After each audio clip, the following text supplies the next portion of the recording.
Iaitu tauhid uluhiyah namanya. Uluhiyah ni berkaitan ilahun. Ilahun tu artinya Tuhan. Tauhid ketuhanan. Ya, kita nak nyembah siapa? Allah sahaja. Kita nak berterima kasih kepada siapa? Allah sahaja. Kita nak puja siapa? Allah sahaja. Nak puji siapa? Allah sahaja. Nak takut hanya takut kepada Allah sahaja. Ya, nak menyerah diri hanya serah diri kepada Allah Taala. Itu namanya uluhiyah. Sebelum ini kita dah bicara tentang rububiyah. Kita mengaku Allah tu menjadikan alam ini. Allah yang menjadikan alam ini. Allah yang mentadbir alam ini. Allah yang menentukan kedudukan kita hari ini. Ya, Allah yang memberi rezeki kepada kita. Allah yang menghidupkan kita. Allah yang mematikan kita. Allah yang memberi penyakit kepada kita. Allah yang menyembuhkan penyakit kita. Itu namanya apa? Rububiyah. Allah sebagai pentadbir. Yang pagi ni kita nak bicara ni uluhiyah. Hanya kepada Allah saja kita nak kasih. Hanya kepada Allah saja kita nak takut. Hanya kepada Allah saja kita nak menyerah diri. Hanya kepada Allah saja kita nak puja. Itu namanya uluhiyah. Ada perkataan ilahun. Ilahun itu artinya Tuhan. Pengertiannya secara ringkas ialah beriktiqad. Apa arti iktiqad? Percaya betul-betul. Pegang betul kepercayaan. Sudah tersimpul kepercayaan. Itu namanya iktiqad. Tahu tersimpul? Simpul mati. Tak ada longgor-longgor. Tak ada loroi-loroi. Tak ada jatuh-jatuh. Itu namanya tersimpul. Aqaid. Itu namanya aqaid. Itu artinya simpulan. Itu aqidah. Iaitu sudah tersimpul. Kepercayaan yang sudah lekat betul-betul. Itu aqidah. Beriktiqad. Orang yang ada akidah dipanggil orang tu beriktiqad. Iktiqad tu perbuatan, akidah tu namanya beriktiqad dengan jazam. Yang jazam tu artinya dengan putus, dengan benar-benar. Itu jazam. Artinya tak ada apa? Tak ada berubah-ubah. Tak ada bertukar-tukar. Itu namanya jazam. Bahawa Allah adalah Tuhan yang sebenar. Tiada Tuhan selainnya. Lain daripada Allah tak ada Tuhan ya.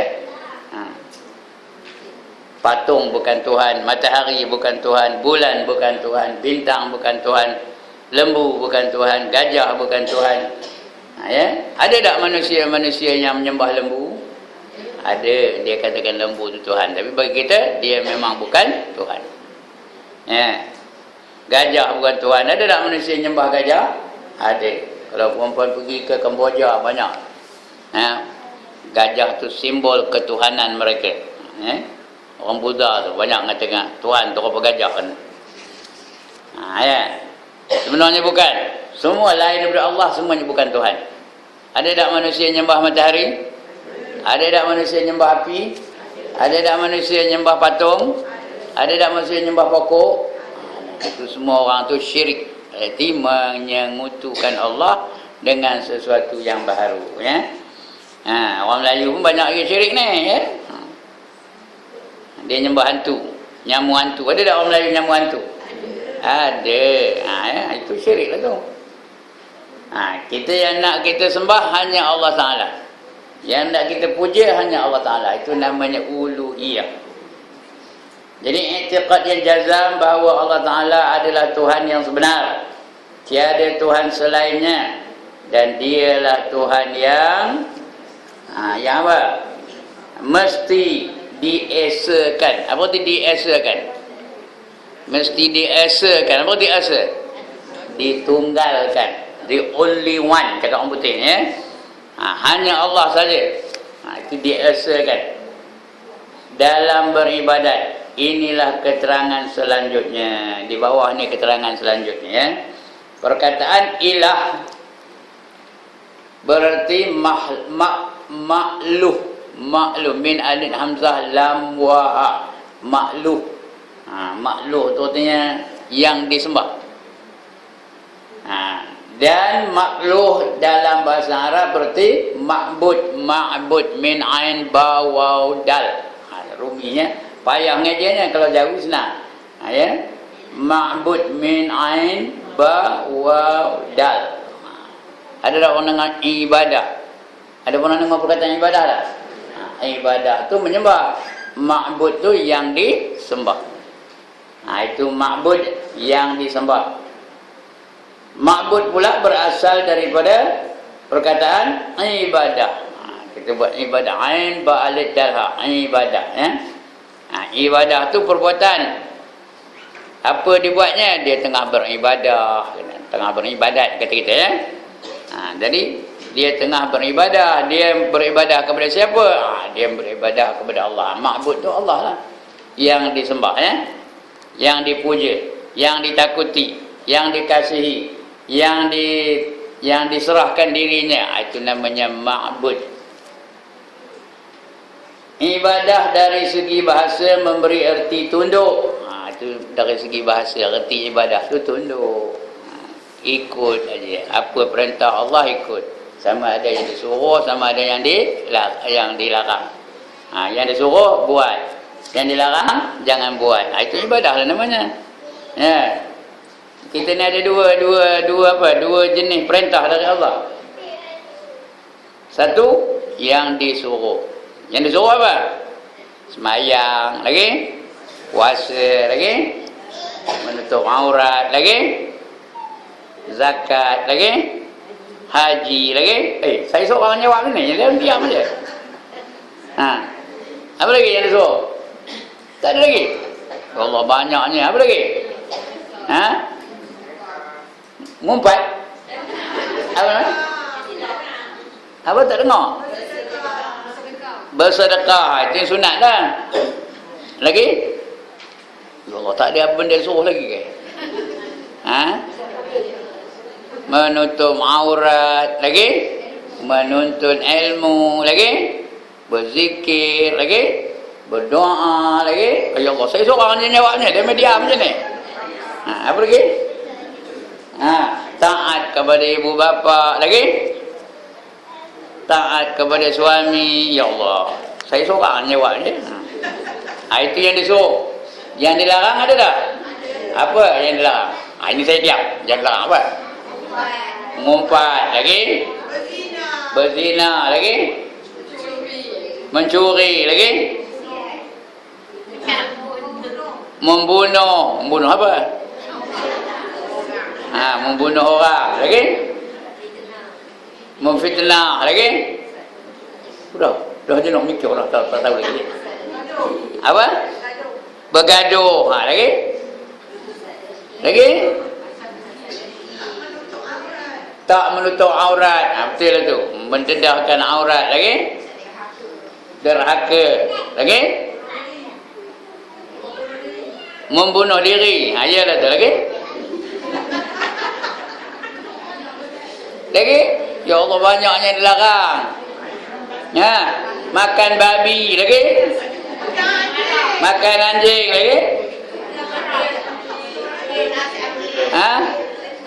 Sentuh anjing lagi. Apa? Menyiksa binatang. Lagi. Allah, banyak benda yang dilarang. Tu saya buat. Itu dia. Perintah Allah tu dua. Yang pertama yang disuruh, yang kedua yang dilarang. Yang disuruh tu pula ada dua. Satu yang wajib, lagi satu yang sunat.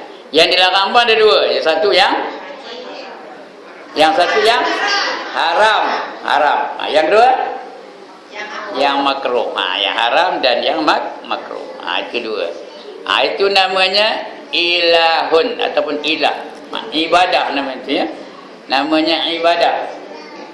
Jadi maknanya kalau kita buat semua perkara ini, apa saja kita buat boleh dapat pahala di sisi Allah Ta'ala. Boleh pahala tu melalui yang wajib, pahala tu juga boleh kita dapat melalui yang sunat, pahala tu juga boleh kita dapat melalui yang haram. Yang haram tak buat. Niat tu, aku tak nak ini kerana hukumnya haram. Dapat pahala. Dapat juga pahala dengan perkara yang makruh. Yang harus pula boleh dapat pahala. Macam mana yang harus boleh dapat pahala? Apabila kita jadikan ibadah, dia yang harus tu tak ada tinggal harus. dia boleh jadi sunat, dia boleh jadi haram, boleh jadi makruh, boleh jadi wajib. Benda itu asalnya harus. Bila kita laksanakan, dia boleh bertukar. Dia boleh jadi wajib, dia boleh jadi haram, dia boleh jadi sunat, dia boleh jadi makruh. Itu yang harus. Itu namanya ilahun, uluhiyah. Ibadah di segi bahasa memberi arti tunduk dan merendahkan diri. Itu dari segi bahasa aja.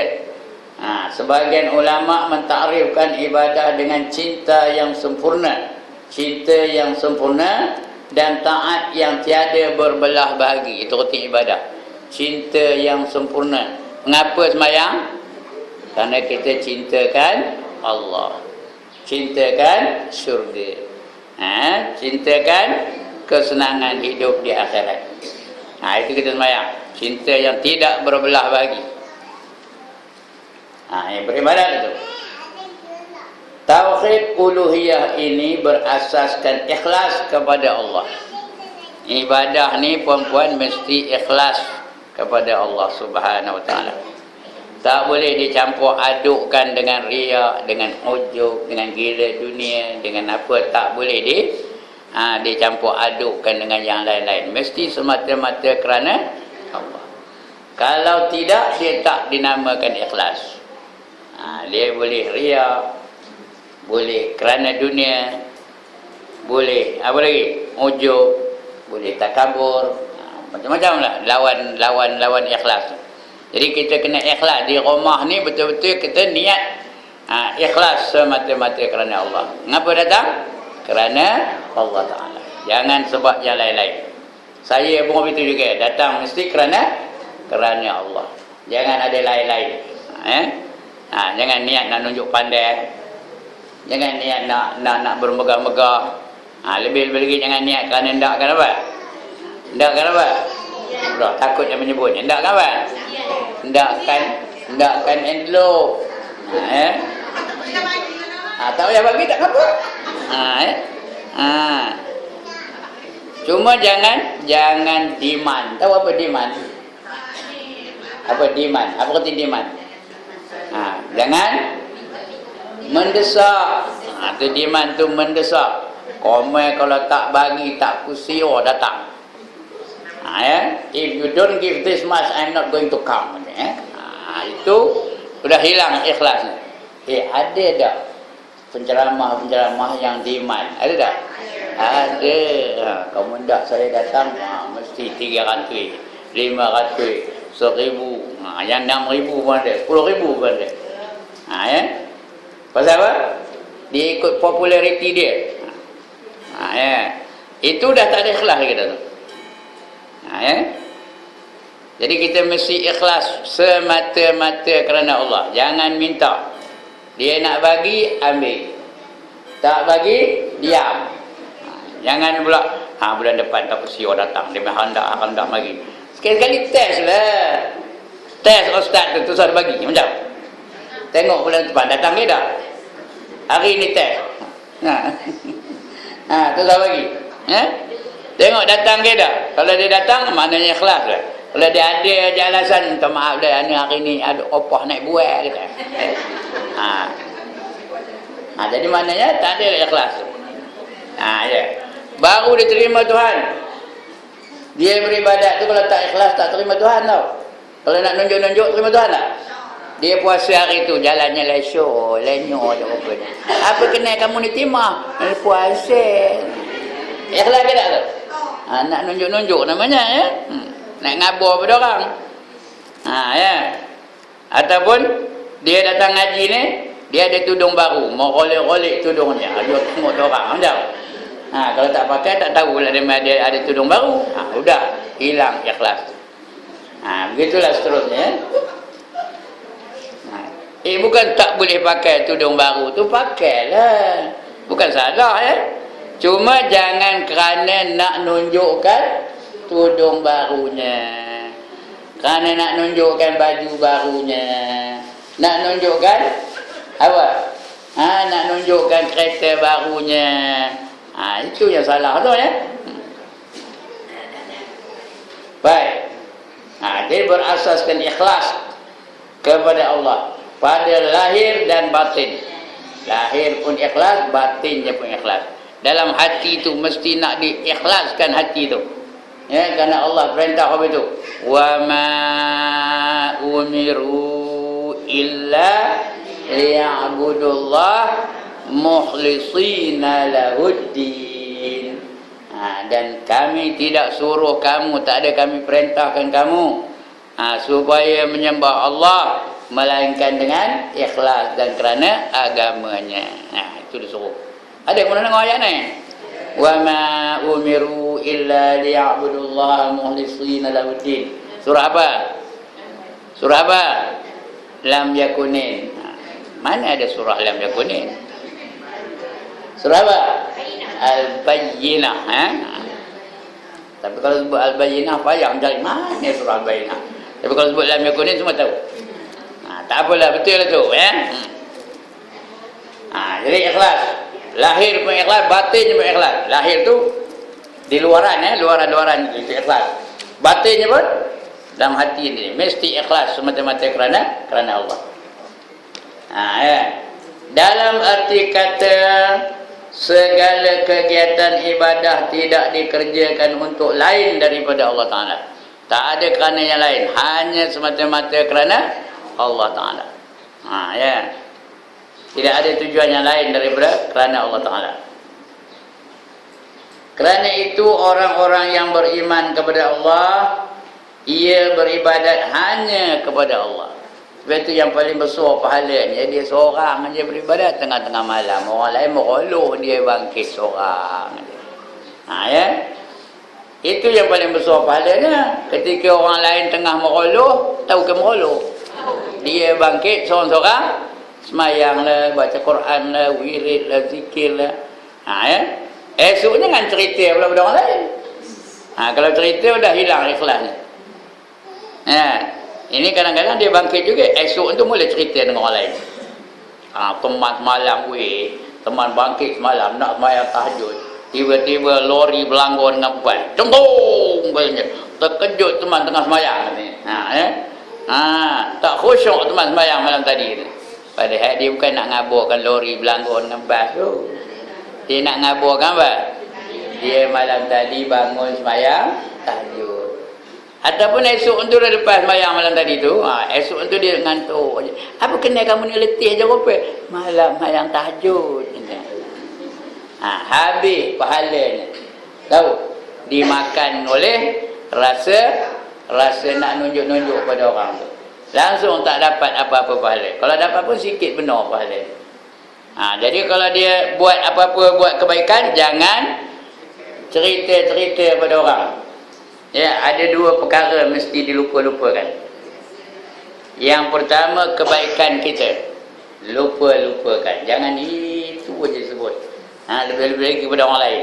Dia tu aku lah tolong mereka, kau tak ada aku, mereka tak dapat projek katanya.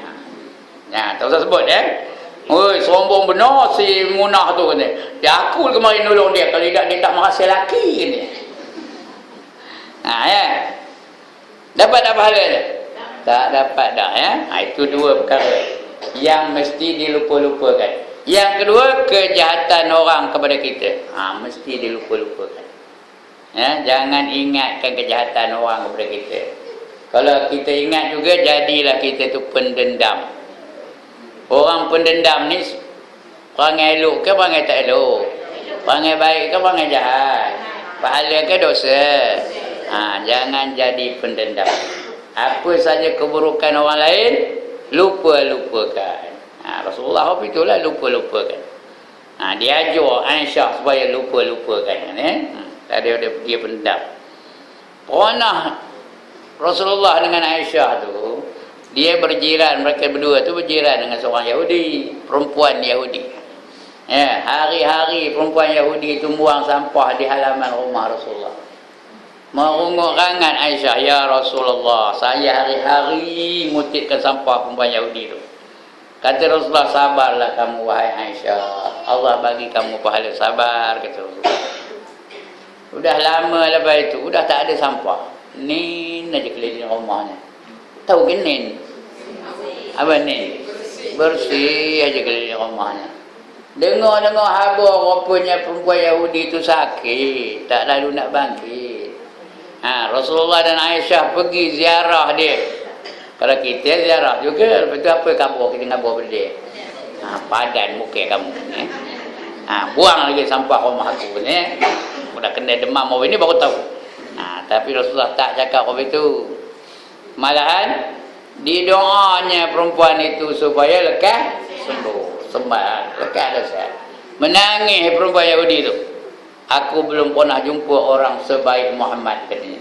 Dia bukan Islam, dia bukan ngajar Rasulullah dah. Dia tak beriman dengan Allah. Tapi dia merasakan kebaikan Nabi Muhammad itu. Walaupun dia kafir, tapi dia dah menerima Muhammad sebagai orang yang baik. Saya tak tahu apa nama keputusan lepas itu dia masuk Islam ke tak, wallahu a'lam. Tapi nak ceritakan sedang kebaikan budi Nabi Muhammad. Dia lupa-lupa kan perbuatan perempuan tu. Tadi itu pun jadi ingatnya.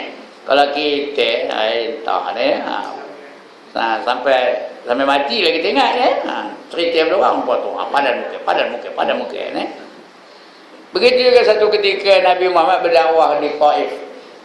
Dibaling mereka dengan batu, dibaling dengan kayu, dibaling dengan najis, dibaling dengan sampah, sampai luka baginda tu. Malaikat pun geram nengoknya, geram malaikat. Ya Rasulullah, kata malaikat, izinkan kami menghempak kepala orang di Taif ni dengan gunung-gunung yang ada kelilingnya. Kalau kita ada tawaran lebih tunjuk lah. Kalau kita lah ada tawaran lebih tu, kita kepada malaikat. Orang hina kita, orang maki kita, orang halau kita, orang apa macam-macam buat dengan kita. Tiba-tiba gunung kata, wah biar kami empakkan dia tu dengan gunung-gunung yang keliling di Pulau Jaya ni macam. Apa jawab kita? Apa jawabnya? Tampil lah rasa dia macam tu. Itu kalau perempuan ni baik benar ke pun? Tak usah lah kita kan? Sebuah lah. Tampil lah kita dah rasa dia macam tu ya. Tapi apa kata Nabi? Jangan. Mereka lakukan kepada aku sebegini kerana mereka tak mengetahui. Di doanya pula mereka. Macam Pak Yahudi tadi dah di doanya. Apa doanya? Allahumma hdi qaumi fa innahum la ya'lamun. Kata lagi. Ya Allah, ampunkanlah kaum aku, sesungguhnya mereka tidak mengetahui. Dia tak tahu tu yang dia buat begitu. Ini dia namanya ikhlas, semata-mata kerana Allah. Baik, itu katanya dia mengikhlaskan bukan kepada yang lain. Dia mengikhlaskan cinta, takut, harapan, doa, tawakal, taat, patuh, tunduk, segala jenis dan bentuk ibadah hanya kepada Allah sahaja. Ini yang saya sebut ni, baca sesuatu ni semua nama ibadah ni. Nama ibadah tu apa dia? Tawakal, ibadah lah tu. Mula-mula cinta, takut, ibadah lah tu. Harapan, lagi doa, tawakal, taat, patuh, tunduk, semua itu semata-mata kerana Allah. Jangan ada kerana lain, kerana tak ada. Dia semua kerana Allah semata-mata. Itu sebab kita niat tu di hujung selalu apa? Lillahi ta'ala. Puasa pun lillahi ta'ala. Haji pun lillahi ta'ala. Umrah lillahi ta'ala. Apa saja kita buat lillahi ta'ala. Suruh kita ikhlas tu ya. Tauhid uluhiyah itu pada hakikatnya, itu artinya yang sebenarnya, pada yang sebenarnya, itu namanya hakikat. Pada hakikatnya yang sebenarnya, apa yang sebenarnya? Mengandungi tauhid rububiyah. Ada juga tauhid rububiyah. Pelajaran kita ni bukan tauhid rububiyah. Pelajaran kita ni tauhid apa? Uluhiyah. Tapi ada juga. Masa kita mentauhidkan secara uluhiyah ni, ada juga di situ tauhid rububiyah. Dia tak ada bercerai, dia tak ada tanggal, tak ada lekang. Dan juga tauhid asma. Tauhid asma ni tahu apa? Tauhid nama-nama Allah. Dan juga sifat. Begitu juga sifat. Kenapa nak ikhlas? Kerana Allah tahu kita tahu kita ikhlas tak ikhlasnya. Tahu. Allah tahu. Nah, maknanya itu rububiyah tu. Ya. Dan tauhid asma. Tauhid asma tu nama. Allah tu sifatnya apa? Sentiasa mendengar, sentiasa mengetahui, sentiasa melihat. Ada belakang tu tauhid tu ya. Ya. Dan tauhid asma dan juga sifat. Sebaliknya tauhid rububiyah tidak mengandungi tauhid uluhiyah. Kalau tauhid rububiyah dia tak ada tauhid uluhiyah. Tauhid uluhiyah dia masuk rububiyah, masuk asma, masuk sifat. Tapi kalau tauhid rububiyah dia rububiyah, dia tak masuk uluhiyah. Tak ada uluhiyah. Ya. Allah yang menghidupkan, apa ada uluhiyahnya? Bila kita beribadat baru ada uluhiyah, bila kita semayang baru ada uluhiyah, bila kita menyatakan kesyukuran baru ada uluhiyah. Tapi kita yakin Allah menjadikan alam ini, apa ada uluhiyah? Tak ada apa. Ini tak ada. Kerana kadang-kadang seorang itu mengakui rububiyah Allah tetapi tidak beribadat kepada Allah. Macam orang kafir tu lah. Orang kafir tu percaya tak bahawa alam ni Allah yang menjadikannya? Percaya ke tak? Kalau acung kita tanya, siapa menjadikan alam ni? Apa jawab dia? Allah lah, Tuan Allah lah. Lu mengong kan ya. Iya ke tak orang kafir tu? Tak percaya, lepas dia tanya lah. Acung tu, acung lah, ini langit siapa bikin? Ini bumi siapa bikin? Ini hujan siapa kasih turun? Apa jawabnya? Tuan Allah bikin lah lagi. Lu mengong. Itu orang kafir. Maknanya dia yakinkan rububiyah, tapi bila dia nyembah apa? Nyembah tokoh. Maknanya dia tak yakinkan uluhiyah, dia hanya yakin kepada rububiyah Allah Ta'ala. Dia bila menyembah balik kepada tokoh ya. Maknanya dia yakinkan rububiyah Allah, tapi tak yakin dengan uluhiyah Allah Ta'ala. Itu dia orang kafir tu ya. Tetapi tidak beribadat kepada Allah. Begitu juga tauhid asma' dan sifat tidaklah mengandungi rububiyah dan uluhiyah. Tauhid asma' dan sifat hanya nama-nama ajalah, dan sifat-sifat tak ada rububiyah, tak ada uluhiyah. Akan tetapi siapa yang mentauhidkan Allah dari segi uluhiyah dengan mengakui bahawa Allah sahajalah yang berhak diserahkan ibadat, manakala yang lain tidak berhak diserahkan ibadat sedikit pun, berarti ia pada hakikatnya telah mengakui bahawa Allah itu adalah Rabbul Alamin. Allah itu pencipta seluruh alam. Itu sebab dia nyembah. Itu sebab kita tengah sembahyang apa sebut? Alhamdulillahi Rabbil Alamin. Segala puji bagi Allah yang menciptakan seluruh alam ini.